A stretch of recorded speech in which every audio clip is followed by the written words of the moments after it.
오늘 나누실 하나님 말씀은 요한복음 14장 25절에서 31절까지 말씀 보도록 하겠습니다. 내가 아직 너희와 함께 있어서 이 말을 너희에게 하였거니와 보혜사 곧 아버지께서 내 이름으로 보내실 성령 그가 너희에게 모든 것을 가르치고 내가 너희에게 말한 모든 것을 생각나게 하리라. 평안을 너희에게 끼치노니 곧 나의 평안을 너희에게 주노라. 내가 너희에게 주는 것은 세상이 주는 것과 같지 아니하리라. 너희는 마음에 근심하지도 말고 두려워하지도 말라. 내가 갔다가 너희에게로 온다 하는 말을 너희가 들었나니 나를 사랑하였더라면 내가 아버지께로 감을 기뻐하였으리라. 아버지는 나보다 크심이라. 이제 일이 일어나기 전에 너에게 말한 것은 일이 일어날 때에 너희로 믿게 하려 함이니라. 이후에는 내가 너희와 말을 많이 하지 아니하리니 이 세상에 임금이 오겠음이라. 그러나 그는 내게 관계할 것이 없으니 다 같이요. 오직 오직 내가 아버지를 아버지를 사랑하는 사랑하는 것과 것과 아버지께서 아버지께서 명하신 대로 행하는 것을 세상이 세상에 알게 알게 하려 하려 함이로라. 함이라. 일어나라 여기를 떠나자 하시니라. 하시니라. 아멘. 우리가 인간들이 인생을 살아가면서 그 병들을 큰 병들을 하나씩은 얻으실 거예요. 그때는 가장 필요한 거는 정확한 진단이죠. 그래서 그 진단을 통해서 원인을 발견하고 치료하면 됩니다. 제 인생에 있어서도 수술을 한번 했던 기억이 나는데 처음에 이 진단을 받고서는 아내가 굉장히 크게 염려했었죠. 왜냐하면은 이제 제가 담낭에 문제가 있었는데 이제 암이 간까지 전이가 돼가지고 한 2주 정도의 그 수술 입원을 했어야 되고 몇 달 동안 이제 회복을 해야 된다 이렇게 진단이 나와서 그 소식을 들었던 아내가 너무나 이제 그때는 충격이었죠. 근데 아무리 생각을 해도 제가 간에 그런 게 없을 것 같아서 이제 재차 이제 진단을 한 결과 암 가기 전 단계까지 있었고 그다음에 담석이 있었고 그다음에 이제 그 담낭벽이 찌그러져 가지고 수술을 하지 않으면 안 될 정도로 해서 짧게 이제 시술을 받고서 했던 기억이 납니다. 만약에 이제 병원의 오진으로 배를 갈랐는데 암이 아니네 하고 덮어버렸다면 얼마나 개인적으로 억울했겠어요. 그죠? 그래서 어떤 병이 오거나 삶의 문제가 왔을 때 정확한 원인을 발견하고 그것을 치료하는 것이 필요하다는 얘기죠. 몸도 몸이지만 우리가 인생을 살아가면서 마음과 또 정신세계 또 영이 병이 들 때가 있습니다. 우리가 인생을 살아갈 때 불안하고 근심이 있고 두려움이 있고 지칠 때가 있고 우울감이 있고 비참함이 있을 때가 있는데 그것이 오래 지속되면 문제가 생긴다는 얘기입니다. 그것이 계속해서 여러분들을 괴롭히면 곤란하다는 얘기예요. 치료를 하셔야 된다는 얘기입니다. 제가 중간에 이제 광명시에 있는 한 리더분들과 오찬을 좀 나눴는데 한 분이 이렇게 이제 오찬을 하고서 티타임을 하는데 그러더라고요. 목사님들은 참 좋겠어요. 그러더라고요. 왜요? 그랬더니 마음이 평안하니까요. 점점점. 아 그래요? 그랬더니 저는 일을 끝내고 집에 가면은 뭔가 알 수 없는 그 찜찜한 것들이 늘 남아 있습니다. 그래요. 그분이 이제 하나님을 모르시거든요. 지난주에 이제 그분이 우리 광명시 경찰서장님이십니다. 집에 가면 뭔가 일을 다 끝냈는데도 부대낌이 있습니다. 이렇게 얘기를 해요. 이렇게 스쳐 지나가는. 제가 딱 캐치를 했죠. 여러분 그게 뭔지 느껴지시잖아요. 하나님을 모르는 채로 인생을 살아가면은 뭔가 마음에 어떤 부대낌, 일을 다 끝내도 찜찜함, 닦아도 안 닦은 듯한 느낌, 그런 거 있잖아요. 제가 오늘 말씀을 준비하면서 여러분들의 마음의 질병들 혹은 영의 질병들이 주의 이름으로 치료받는 시간 되기를 소망합니다. 그것이 가장 큰 목적이에요. 아플 수 있죠. 병이 들 수 있는데 오늘 말씀을 통해서 이 제자들과 예수님의 사이를 통해서 어떻게 주님이 이제 말씀하시는지를 그걸 치유를 받으셨으면 좋겠는데 요한복음 14장의 말씀 예수님이 이제 십자가를 이제 지시기 전에 그러니까 이미 유월절을 3번 다 겪으셨어요. 그리고 나서 제자들에게 내가 이제 막 자꾸 죽는다 하고 평소에 안 하시던 제자들의 발을 막 씻으시는 거예요. 왜 이러십니까 주님? 잠깐만 있어봐. 막 씻으시다가 너희들 중에 나를 누가 배신할 거야. 그러니까 제자들이 아니 주님 이게 무슨 말씀이에요? 우리가 지금 내 생명 걸고 주님을 따르는데 내가 주님을 배신한다니요. 아니 주님 죽으신다니요. 그게 무슨 얘기입니까? 하니까 제자들 마음속에 이 알지 못하는 근심과 불안과 두려움이 꽉 차 있던 것 같습니다. 그래서 예수님이 요한복음 14장 1절에 보니까 첫 번째 이렇게 얘기하세요. 한번 같이 읽어봅시다. 자, 시작. 너희는 마음에 근심하지 말라. 하나님을 믿으니 또 나를 믿어라 했습니다. 제자들의 마음에 근심을 본 거죠. 제가 이제 지난주에 그 유대인 중에 그리스도를 믿는 사람들을 이제 영어로 메시아닉 주이시 이렇게 얘기하는데 요즘에 그 유대인들이 많이 돌아오고 있어요. 그래서 그 유대인이 쓴 해석한 성경을 제가 샀거든요. 그 이제 학자인데 거기에 보면은 이제 14장 1절을 뭐라고 얘기하냐면은 너희는 불안해하지 말라 이렇게 기록되어 있어요. 그리고 하나님을 믿으니 나를 믿어라 했습니다. 여러분 제자들의 입장이 당연히 이해가 되죠. 왜냐하면 예수님을 따랐었고 그 지도자로 생각했는데 본인이 죽는다 하고 막 배신한다 너희들 나 배신한다 하니까 잠깐 두려움이 오겠죠. 여러분 어떻습니까? 주님이 다시 오신다고 했는데 벌써 2000년이 흘렀죠. 그리고 주님이 언제 오실지 불확실하죠. 그리고 혹시 고통 속에 있는 분이 계신데 이 고통이 언제 끝날지 잘 모르겠죠. 불안과 근심이 내 안에 있을 수 있다는 얘기입니다. 근데 주님이 뭘 처방전을 내리냐면은 너희는 마음에 근심하지 말라 하면서 뒤에 뭐라고 얘기하셨어요? 하나님을 믿으니 나를 믿어라. 그러니까 믿음으로 근심을 치유하는 거라 이 얘기는 것이거든요. 오늘 아침 밥 안 드셨어요? 아멘 할 때 왜 안 하십니까? 네.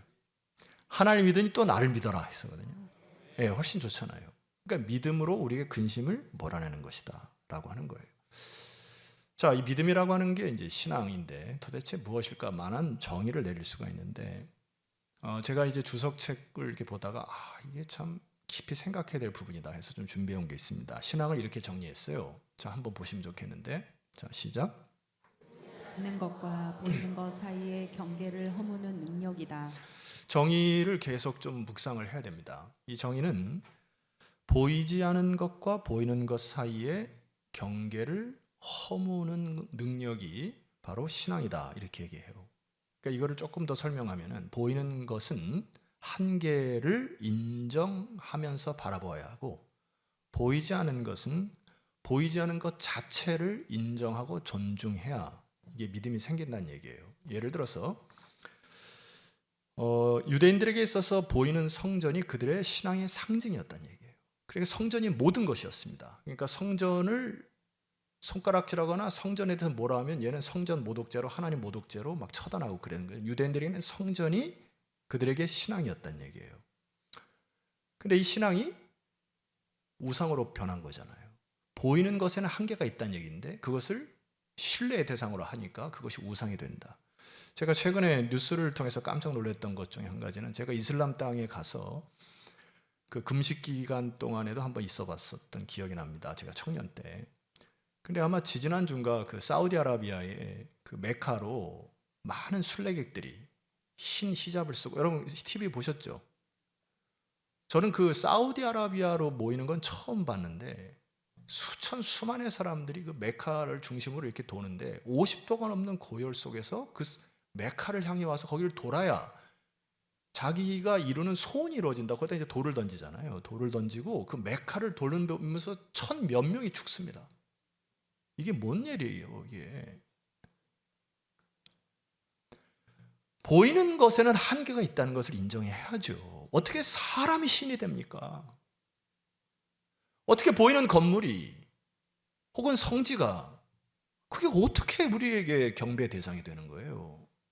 보이는 것에는 한계를 인정하셔야 된다는 거고 보이지 않은 부분에 대해서는 존중하고 인정해야 된다. 예를 들어서 천사 뭐 누가 그렸지만은 그 천사를 그렸는데 그게 천사의 하늘 가면은 깜짝 놀랄 것 같아. 많은 미술관들 페이크 가짜를 그려대 가지고 천국 뭐 하나님 이런 것들을 굳이 형상으로 만들 이유가 없죠.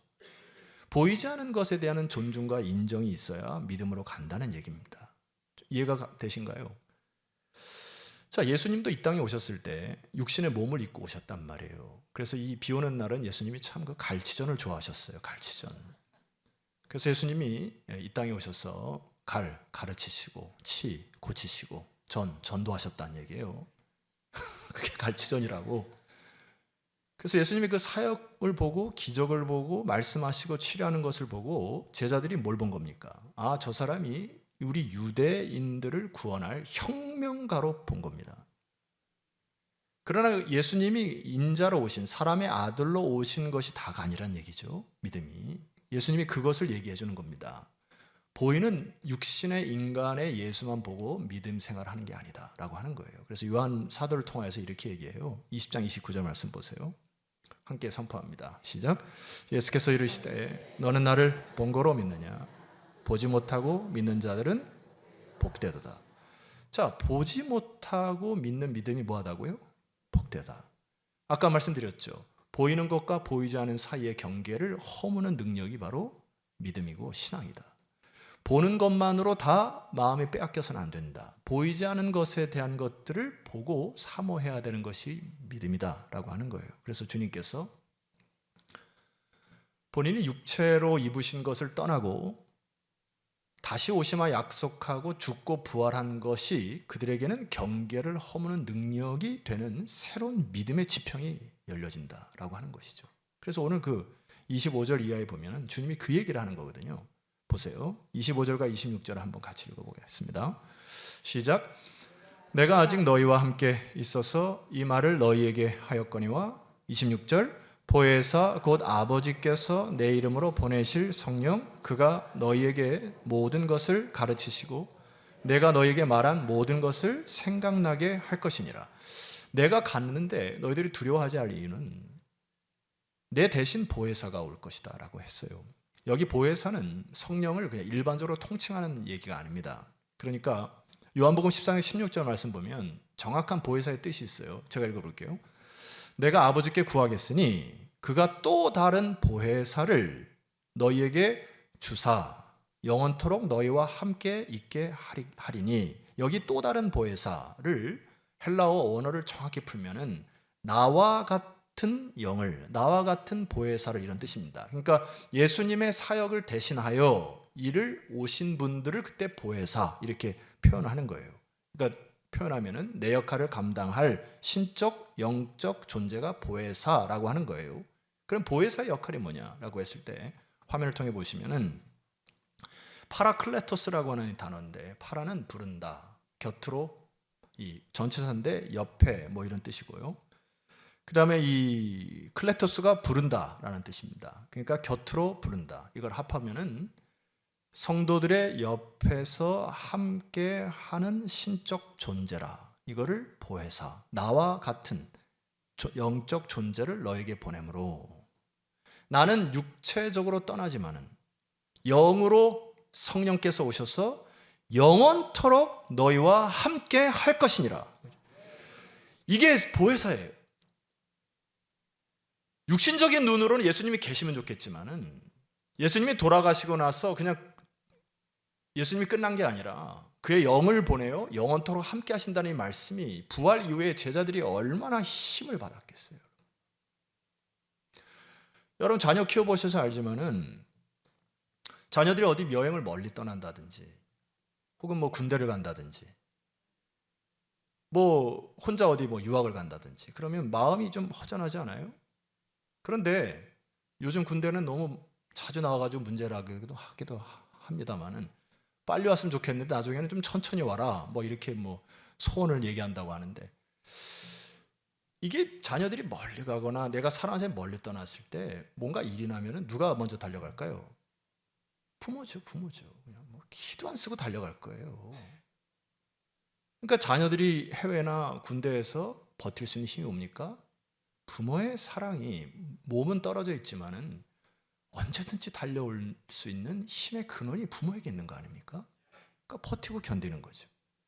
주님께서 뭐라 얘기하시는 거예요? 내가 이제 너의 눈앞에 사라지지만은 나의 영이 너희와 함께하여 영원토록 함께할 것이다. 이게 우리 신앙인들이 성령을 통하여 믿어야 되는 부분입니다. 이 성령은 두 번째 의미가 있어요. 그거는 이제 변호인이라고 하는 뜻입니다. 변호인, 뭘 변호하겠다는 걸까요?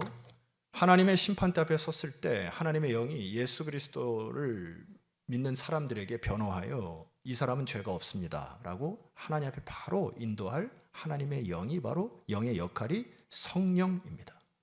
그래서 이 성령의 역할이 뭐냐 하면은 27절 말씀 보니까 보이는 믿음과 보이지 않은 세계를 믿는 믿음이 경계를 허물기 시작할 때, 그러니까 새롭게 믿음을 알 때 이게 찾아오는 게 있다. 그게 바로 27절이에요. 우리 함께 여기 선포하겠습니다. 시작. 평안을 너에게 끼치노니 곧 나의 평안을 너에게 주노라. 내가 너희에게 주는 것은 세상이 주는 것과 같지 아니하니라. 너희는 마음에 근심하지도 말고 두려워하지도 말아라. 주님께 주시는 것이 평안이라는 얘기예요. 근데 여기 평안이라는 단어에 주님께서 뭐라고 얘기하셨냐면은 내가 주는 것은 세상이 주는 것과 다르다. 세상이 주는 평안과 같지 않다. 많은 사람들이 세상이 주는 평안에 속고 산다라는 얘기예요. 따지고 보면은 세상 사람들이 추구하는 평안은 딱 두 가지로 귀결된다 생각합니다. 첫 번째는 소유, 두 번째는 힘이라는 생각이 들어요. 내가 원하는 평안을 얻기 위해서 세상 사람들은 그토록 돈을 모읍니다. 그래서 그 돈으로 누리는 것들을 다 누리려고 해요. 그런데 진정한 평안을 누릴 수 있을까요? 가짜입니다. 여러분, 우리가 영화에서 이렇게 보게 되면은 대기업 사모님들이, 영화의 한 장면입니다. 집에 팍 들어와가지고 비싼 핸드백 막 집어던지고 잠자기 전에 막 물 찾아가지고 수면제 같은 거 막 이렇게 막 신경 안정제 털어먹고 막 씩씩거리는 거 봤죠. 근데 그날 아침에 가사 도우미 아줌마는 오셔서 대자로 청소하고 막 눕고 평안한 모습에, 그런 영화 봤죠. 돈을 많이 벌어서 무슨 기업을 이루고 한다고 해서 평안이 찾아오는 게 아닙니다. 최근에 연예인들의 그 쓸쓸한 소식들이 많이 들리는데, 예전에 우리가 7080 세대에 유명했던 그 가수들이 돈을 많이 벌었는데 세상에 돈이 꼬이는 것에 뭐가 꼬인다고요? 똥파리들이 꼬여요. 그래서 이 똥파리들이 달라붙어가지고 이리 뜯어먹고 저리 뜯어먹어가지고 나중에 아무것도 남겨지지 아니해서 병만 남겨있는 가수들을 가끔 뉴스에서 봅니다. 여러분, 소유가 평안을 주는 게 아닙니다. 아멘을 하셔야 되는데 속으시면 안 된다고요. 내가 더 많은 것을 소유한다고 평안이 찾아오는 게 아니라고요. 주님께서 얘기하신 거, 내가 주는 것은 세상이 주는 것과 다르다. 힘을 누린다고 해가지고, 힘을 키운다고 해서 평안이 찾아오는 거 아니에요. 최근에 제가 나라가 좀 걱정이 됩니다. 그래서 나라를 위해서 기도 많이 하셔야 되고요. 그 윤정부를 위해서 기도를 하셔야 되는데 아직 의료 분쟁이 끝나지 않았잖아요. 청문회를 가끔 보거든요. 유튜브 짤을 통해서. 세상에 파워와 힘을 갖고 있는 그 사람들이 도대체 그 싸나운 개 모양을 하고 서로 으르렁거리는 모습이 도대체 뭘 위해서 싸우는지 모르겠어요. 그들이 세상에 높은 지위에 있고 대한의학협회 회장인데 얼마나 싸나운지, 나 거기 가서 진단 받고 싶지도 않아요. 평안이라고 하는 거는 세상이 주는 것과 같지 않다는 말씀 받으셔야 합니다. 주님께서 주시는 평안만이 참 평안인 것이죠. 평안이라는 단어는 주님께서 사용하신 단어가 에이레네라고 하는 단어예요. 화면을 보시면은 이 에이레네 단어를 잊어버리시면 안 되는데, 이거는 에이로라고 하는 단어에서 파생된 단어로서 다시 하나가 된다라는 의미가 있습니다. 그러니까 결합되다, 끊어진 것을 잇다라는 의미가 있어요. 이게 무슨 얘기일까요? 평안이 뭔가 이어진다라고 하는 건데, 주님이 이 평안을 끼친다라는 단어를 사용하셨어요. 내가 평안을 끼친다. 끼친다라는 번역되는 아피메이라고 하는 단어는 세 가지 의미가 동시에 있습니다. 쫓아낸다, 용서하다, 성취하다. 하나님의 사랑을 나타내기 위해 아들을 쫓아내셨고 보내셨고 인간의 죄를 청산하셨고 그리고 죄인을 용서하셔서 뭐 하셨다는 겁니까? 하나님과 끊어진 관계를 회복시켰다. 그 관계가 이어져야 평안이 온다. 그러니까 신앙은 하나님과 끊어진 관계가 회복되는 것이 신앙이다. 그래서 예배를 안 드리고 나는 신앙인이다. 거짓말입니다. 신영지주의가 뭐예요? 하나님을 안다. 근데 내가 예배를 안 드려? 그거는 신앙이 아닙니다. 왜? 하나님은 예배받기를 기뻐하시고 공동체로 모여서 기뻐하시는 이 교회를 사랑하시기 때문에 내가 개인적으로 하나님을 경배한다? 가짜입니다. 인간이 처음 하나님께 지음을 받고 에덴 동산에 기쁨과 충만한 상태였어요. 그래서 여러분 에덴이라는 뜻이 이제 기쁨, 희락 이런 뜻인데 에덴을 사실 그림을 그리는 것도 무리습니다. 그림 그리는 것만 잘 보지도 않아요. 왜냐하면 보이지 않는 그 에덴의 하나님의 나라를 우리가 그림으로 그린다는 게 뭐 내가 본 천국 막 그림 그리죠? 다 가짜입니다. 그거. 천국에 가면 뭐 황금길을 걷고 맨션이 있고 막 이런 걸 갔다 온 거 보고 하는데 황금길 계속 걸어보세요. 족적 운명력 생깁니다. 오히려 황토길 요즘에 보니까 우리 유행하는 한국길에 황토길에 신발 벗고 나는 게 훨씬 낫지 황금길 걸어봤자 아무짝에 쓸모가 없어요. 아담이 에덴에 살았을 때 하나님과 함께 이어져서 기쁨과 충만이 있었고 하나님의 지혜를 가지고 그 동물과 식물들의 이름을 짓는 명명하는 게 나와요. 그 중에 한 가지만 얘기 드릴게요. 너무나 아름다우니까 예를 들어 뭐 노래하는 새를 보고 저는 꾀꼬리다. 꾀꼬리 같은 이게 이름을 명명하거든요. 이제 그 중에 사자가 있습니다. 사자를 오르라고 지거든요. 이제 오르라고 하는 게 무슨 뜻이냐면 햇살 이런 뜻이에요. 왜 사자를 햇살 이렇게 줬을까요? 의미가. 마치 숫사자가 이렇게 얼굴 들고 나오면 갈기가 태양의 옆에 있는 햇살처럼 느껴졌어. 아마 아담이 저건 오르다. 하나님의 통찰력으로 막 행복하고 아름답게 막 이름을 지었단 말이에요. 근데 어느 날 아담이 죄를 짓습니다. 하나님이 하지 말라는 걸 따먹잖아요. 그리고 하나님과의 관계가 끊어집니다. 그래서 찾아온 게 있어요. 창세기 3장 9절 8절 함께 읽어봅시다. 시작. 여호와 하나님이 아담을 부르시며 그에게 이르시되 내가 어디 있느냐 이르되 내가 동산에서 하나님의 소리를 듣고 내가 벗었으므로 두려워하여 숨었다 했습니다. 뭐가 찾아왔습니까? 수치심, 두려움. 하나님과 관계가 떠나니까 수치심이 찾아왔고 두려움이 찾아왔습니다. 그 다음부터는 싸움박질이에요. 하나님을 깊이 알면은 사람이 시인이 됩니다. 여러분 사랑하면 시인이 돼요. 아담이 처음에 시인이었단 말이에요. 여자가 걸어오는데 와, 내 뼈 중에 뼈요, 살 중에 살이로구나. 시인이 되는. 근데 죄가 들어오고 나니까 아담아, 너를 누가 따먹겠느냐? 하나님, 저 여자가 언어가 바뀌어. 언어가 저 여자 때문에 내가 먹었다고. 여자들은 저 남자 때문에 내 인생이 이렇게 됐다고 서로 싸움박질을 하고 하나님과의 관계가 끊어지니까 서로 시기하고. 근데 성령이 오셔서 무엇을 하시겠다 하십니까? 여러분 요한복음 14장 18절 말씀 보세요. 내가 너희를 고아와 같이 버려두지 아니하고 너희에게 오리라. 무슨 얘기예요? 끊어진 관계를 내가 다 회복시키겠다. 너희를 더 이상 고아라 부르지 않겠다. 우리는 성령 충만을 위해서 기도하셔야 합니다. 하나님의 영이 임해야 시인이 돼요. 하나님의 영이 임해야 찬양하는 사람이 됩니다. 다윗의 위대함이 무엇입니까? 압살롬으로 인하여 자기 아들 때문에 도망자가 되고요. 참 수치심이 되고 머리 하나 누울 장소가 없을 정도로 그냥 쫓기는 인생을 사요. 얼마나 핍절합니까? 근데 그때마다 다윗이 시가 터져 나오는데 보세요. 시편 3편 1편에 여호와여 나의 대적이 어찌 그리 많은지요.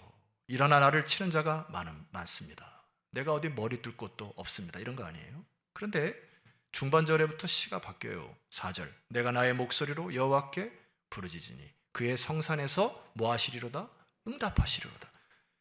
내가 누워 자고 깨었는데 여호와께서 나를 붙드실 것을 믿기 때문에 다윗은 여호와를 믿습니다. 함께 하신다는 여호와를 믿는 거예요. 그래서 6절 말씀 보니까 천만인이 나를 에워싸여 진친다 할지라도 나는 여전히 다 같이 두려워 아니하리로다. 이게 믿음인 거잖아요. 그 하나님을 바라보고 하나님이 나를 지키시고 하나님의 영이 여러분과 끝까지 함께 하신다는 걸 믿고 두려워하지 아니하는 거, 여러분 두려움을 몰아내시기를 소망합니다. 어느 한 심리학자가 그 연구한 게 있어요. 여러분 유독 그 개 옆으로 지나가면은 자기에게 막 짖는 사람들 있죠. 개들이 조그만한 개인데 함부로 덤비는 개들 있죠. 그 심리학자가 그걸 분석해 보니까 옆으로 어떤 사람이 뭔가 안정되지 못하고 위축된 마음으로 이게 심장 박동이 그 진동이 개의 촉감에 전달되어서 개가 깔보고 짖는다는 거예요. 우리가 삶을 두려워하면 개도 나를 무시한다. 개는 다스려야 되는 거고 두려워하지 마십시오. 여러분이 두려워하고 불안하고 무서워하면은 사탄이 사탄이 여러분들을 무시합니다. 천만인이 나를 에워싸 진칠지라도 나는 여전히 두려워하지 아니하는 하나님을 신뢰하는 믿는 여러분 되시기를 소망합니다. 오늘 주님께서 이 믿음을 강조하시고 우리에게 평안을 주시려고 하는데 계속해서 여러분 하나 깊이 생각해야 될 것이 있어요. 제가 이 부분하고 설교를 마감할게요. 마감한다고 해서 끝난다는 얘기는 아니에요. 설명할 게 한참 있어요. 자, 20절, 28절 말씀 보면은 여러분 28절에 오늘 읽어보겠습니다. 자, 시작.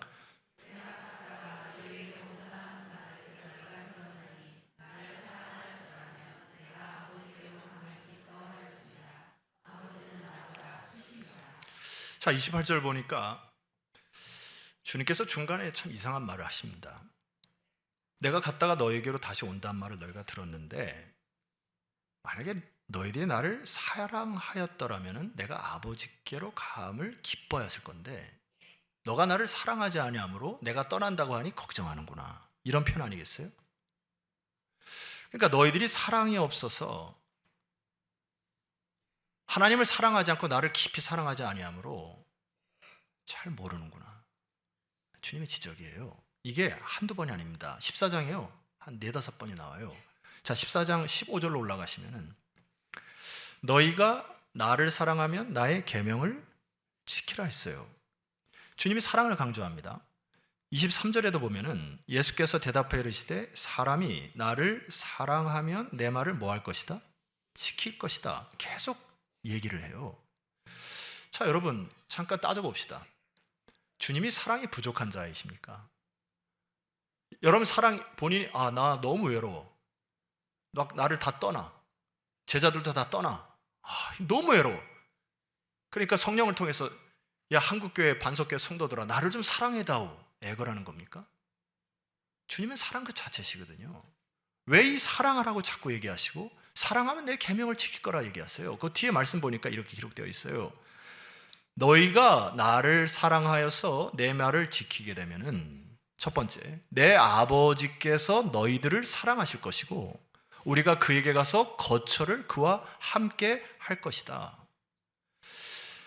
너희들이 내 말을 듣고 사랑해서 지키면 하나님이 너희들을 먼저 더 사랑할 거고, 여기 거처라는 단어를 여러분 착각하시면 안 됩니다. 천국에 올라가 아까 얘기 드렸죠. 천국에 올라가면 맨션이나 뭐 살아보지 못했던 뭐 고급 빌라나 이런 것이 뭐 있어가지고 거기 뭐 들락날 그런 게 아니에요. 여기 거처라고 하는 거는 하나님과의 연합, 임재를 통하여 주님께서 부어주시는 특권과 축복으로 이 세상에 살아갈 때도 누리는 축복일 뿐만 아니라 천국에서도 하나님과 함께하는 축복이 무엇인지를 그때 보여주겠다는 얘기예요. 하나님의 임재를 거처라는 단어로 쓰는 겁니다. 천국에는 뭐 맨션이 있어서 너는 몇 평이요 몇 평 이런 거 하지 말라고요. 자꾸 소유의 개념으로 천국을 생각합니다. 제가 이제 청년부 수련을 준비하면서 한 글을 만났습니다. 폴 밀러라는 분이 쓰셨던 사랑하다 살아가다라는 곳에 이제 헤세드라는 단어를 잘 설명을 해요. 제가 한번 여러분에게 읽어드릴게요. 헤세드란 하나님의 사랑, 인자, 히브리 단어의 인자를 번역하는 것이 헤세드고, 이제 신약에서는 아가페, 아가파오 이렇게 쓰는 것이 바로 이제 헤세드입니다. 헌신과 희생이 결합된 말이고 일방적이면서 출구 전략이 없는 사랑이다. 예수님이 늘 그러하셨듯 갈수록 조금 희박해져요. 부모들이 그러하듯은 헤세드랑 조금 멉니다. 그래서 이거는 이렇게 읽어야 돼요. 부모들이 그러하듯. 예. 그러니까 예수님은 늘 그러셨지만은 부모들은 그러하듯이고 연인들은 때때로 헤세드가 있긴 있어. 근데 그것이 때때로 때때로 그렇듯 상대의 반응과 무관하게 사랑의 대상에게 자신을 얽어매는 것이 헤세드 사랑이다. 이게 숨겨 있다는 얘기예요. 그리고 어떤 경우에도 타인에게 선을 행했다는 결의이다. 자, 그 다음에가 이제 좀 깊이 묵상하시면 좋겠습니다. 헤세드는 왔다가 사라지는 감정도 아니고 고조됐다가 가라앉는 절박감과도 다르고 찾다가 기우는 격정과도 무관합니다. 변덕스러운 삶, 한복판에서 중심을 잡아주는 사랑이다. 하지만 그 사랑을 너무 중시하다 우상으로 만들어서는 안 된다. 공적 신앙이 허물어진 자리를 사랑이라는 이름으로 꿰차버린 완벽한 배우자나 자녀 양육 말이다. 삶의 중심에 하나님 대신 이것들이 들어서는 결과는 산산이 부서집니다. 무슨 말인지 이해가 가시죠? 사랑이나 인간관계는 본래 중심이 아니고 사랑은 하나님이 아닙니다. 하나님만이 사랑이시라는 얘기예요.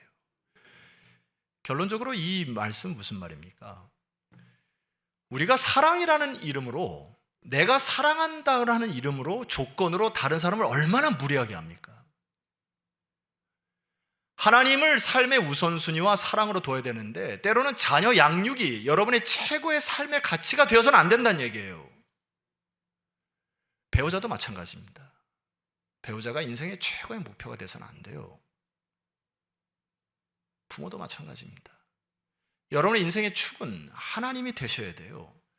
그래서 그 하나님의 사랑이 흘러넘쳐서 부모를 공경할 수 있고 부부끼리 사랑할 수 있고 자녀를 양육할 수 있는 것이지, 사랑의 최고봉은 이 세상의 것이 되어서는 안 된다는 얘기입니다.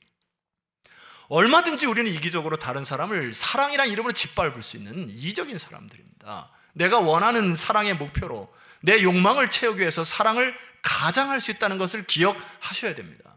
주님의 사랑은 대가를 바라지 않고 주는 사랑임과 동시에 이 헤세드의 원래는 희생과 헌신으로 이루어진 사랑, 내가 청년부를 위해서 이 사랑을 계속 얘기를 한 거예요. 하나님의 헤세드는 대가를 바라지 않고 여러분을 사랑하신 겁니다. 감격이 없지 않습니까? 바라보지 않고 보이지 않는 세상을 자꾸 묵상하지 않으니까 감각이 없어져요. 제가 은혜 받은 거 한 가지 좀 나눠드릴까요? 시편 136편 4절에 제가 청년부 수련회를 앞두고서 2주 전부터 준비를 했어요. 그래서 다 준비해 보니까 A4 20장이 나오더라고요. 애들 20장 하면은 설교만 2시간 걸리거든요. 애들 죽겠죠. 그래서 내가 떠나는 날 저녁에 제 방에 와가지고 원고를 놓고 이제 기도하고 막 뺄 거 빼고 막 하는데 막 가슴이 뜨거워지지가 않은 거예요. 그래서 내가 원고를 다 덮고 하나님께 한 2시간을 기도했습니다. 하나님, 내가 주의 사랑 없이 어떻게 설교합니까? 내가 이거 2시간 동안 애들한테 뭐 얘기해봤자 지식 전달하는 게 뭔 의미가 있어요?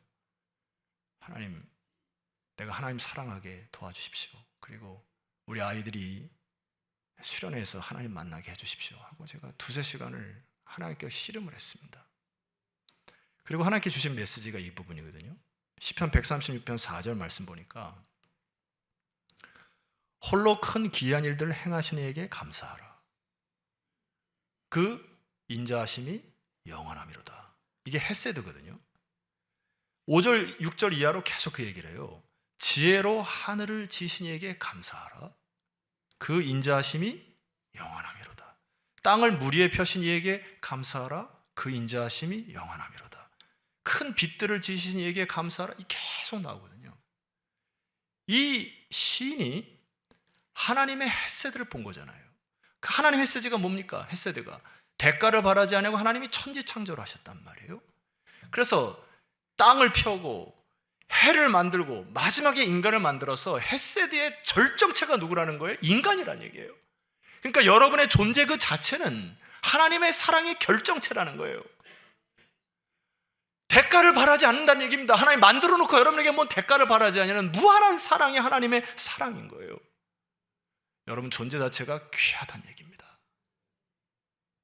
우리는 자연을 보고 나의 존재를 만드신 하나님을 찬송하는 여러분 되었으면 좋겠습니다. 그리고 제가 저 깊은 은혜를 겪었던 것이 시편 130편을 묵상하는 가운데 이 부분입니다. 23절. 우리를 비천한 가운데에서도 기억해 주신 이에게 감사하라. 그 인자하심이 영원하미로다. 제가 여기서 완전히 깨졌어요. 제 인생을 보고 제 청소년 시절을 보면 비참하거든요. 비천하거든요. 제가 뭐길래 여기 서 있습니까? 하나님께서 기억해 주셨다는 확신이 있습니다. 내 삶이 비천하고 때로 내 삶이 절망에 있을지라도 나를 기억해 주신 이에게 감사하라. 그것이 헤세드예요.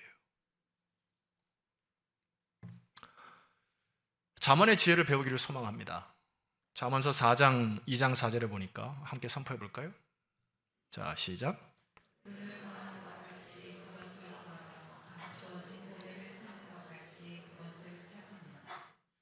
무엇을 찾으라고 하는 겁니까?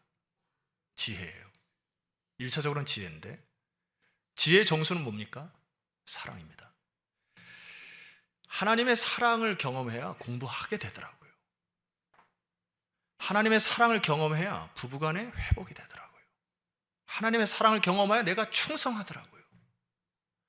하나님부터는 빛과 하나님부터는 열을, 사랑이 열이 있다는 얘기예요. 차가워진 가슴이 하나님의 사랑에 감동돼야 열이 생긴다고요. 그래야 뭔가 하는 거 아니에요. 그래서 성경은 은을 구하는 것 같이 그것을 구해라 했습니다. 자, 여러분 게임 하나 해보죠. 제가 오늘 예배 전에 1,000만 원짜리 자기합수표를 여러분 자리 어디인가에 하나를 숨겨놨어요. 찾는 사람 가져가시면 됩니다. 예배 끝나고 아마 찾도록 찾을걸요? 10개 숨겨놨다고 할게. 그러면 10개 부족해요? 은을 구한다는 게 뭡니까? 너희들이 그토록 좋아하는 은을 구하는 것처럼, 그렇게 인생을 살아가는 것처럼 하나님께 주신 지혜를 구하고 사랑을 구하여 우선순위를 바꾸라는 얘기입니다. 우선순위.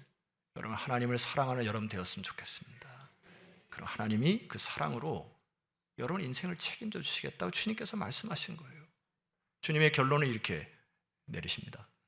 결론입니다. 30절 말씀 보세요. 설명드릴게요. 이후에는 내가 너희와 말을 많이 하지 아니할 것이다. 나 그만 얘기할 텐데 너희들 마음속에 새길 것이 하나 있어. 이 세상에 임금이 올 거야. 그런데 그는 내게 관계할 것이 없다. 이게 무슨 말이에요? 사탄이 내가 십자가에 못 박임으로 잠시 풀려나서 기승을 부릴 텐데 그 사탄과 나는 관계가 없고 그 때문에 내가 십자가에 못 박히는 거 아니고 난 하나님의 뜻에 순종하는 것뿐이지 사탄은 내가 반드시 잡을 거야. 두려워하지 마. 사탄도. 이 얘기시거든요. 그리고 31절에 말씀하십니다. 오직 내가 아버지를 사랑하는 것과 아버지께서 명하신 대로 뭐 했다 했습니까? 행하는 것을 기억해라. 아버지를 사랑하여서 아버지께서 행하시는 말씀대로 내가 십자가에 못 박히고 내가 삶을 살았고 갈치전을 드셨고 가르치시고 고치시고 전파하시고 치유하시는 이 모든 사역을 하나님 말씀에 순종하였듯이 너희들이 이 세상을 그렇게 살아가라. 그럴 때 하나님 나라가 완성될 것이다 하고요. 주님께서 이제 마지막에 뭐라고 말씀하시냐면은 일어나라 여기를 떠나자 이렇게 하셨어요. 제가 이제 유대인 돌아온 예수를 믿는 유대인이 쓴 메시아닉 주이시가 쓴 유대인의 성경을 보고 다시 이 부분을 봤습니다. 그랬더니 맨 마지막에 이렇게 느낌표로 일어나라 가자 이렇게 써 있어요.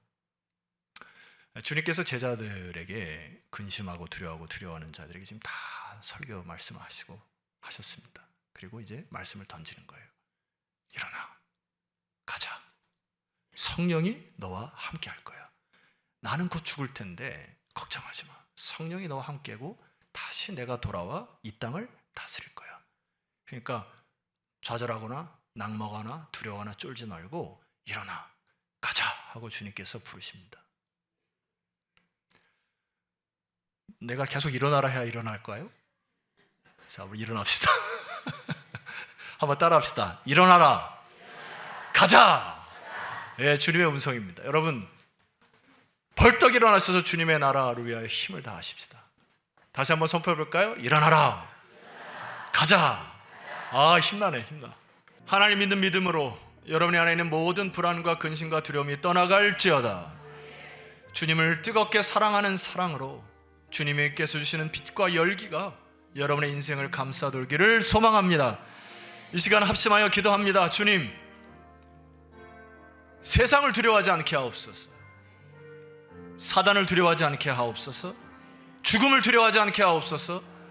우리의 영혼을 책임져 주실 그분만 경외하고 두려워하는 나의 인생 되게 해달라고 주님의 음성 일어나라 가자 하신 말씀 듣고 여러분 삶 속에서 빛의 사자들로 일어나 주시길 부탁합니다. 결단의 기도로 아버지 앞에 나아갑니다. 기도하겠습니다.